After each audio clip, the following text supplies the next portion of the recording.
بسم الله الرحمن الرحيم. عن جابر رضي الله تعالى عنه قال قال رسول الله صلى الله تعالى عليه وسلم يود أهل العافية يوم القيامة حين يعطى أهل البلاء الثواب لو أن جلودهم كانت قرضت في الدنيا بالمقاريض. رواہ الترمذی.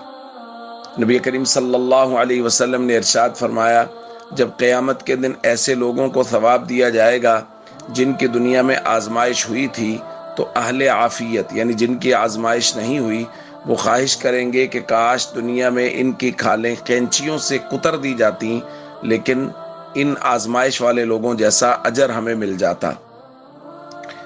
دوستو، یہ ہے مشکل وقت گزار کے تنگی پریشانی، وہ بیماری کی شکل میں ہو سکتی ہے، مالی تنگی ہو سکتی ہے، جسمانی تنگی ہو سکتی ہے، اولاد کی پریشانی ہو سکتی ہے، کسی بھی طرح کی آزمائشوں میں وقت گزار کے جانے والے قیامت والے دن ان کا اجر اور مرتبہ اس قدر زیادہ ہوگا کہ جن لوگوں کی زندگیاں عافیت میں گزری ہوں گی وہ یہ طلب کریں گے کہ اے کاش ہمیں بھی یہ اجر مل جاتا اور بھلے ہی ہمارے جسموں کو قینچیوں سے کاٹ دیا جاتا۔ اور ایک روایت میں نبی کریم صلی اللہ علیہ وسلم نے مریض اور مرض کی فضیلت بیان کرتے ہوئے ارشاد فرمایا، من مات مریضا مات شہیدا، جو آدمی مرض کاٹتے کاٹتے دنیا سے چلا گیا اس کو شہادت کا مرتبہ حاصل ہوگا۔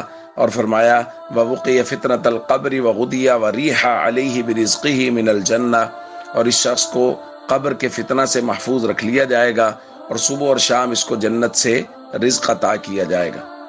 تو یہ سارے فضائل ان لوگوں کے لیے ہیں جو مرض پر، اللہ کی طرف سے آنے والی کسی بھی تکلیف پر صبر کرتے ہیں اور اللہ کی رضا پر راضی رہتے ہیں۔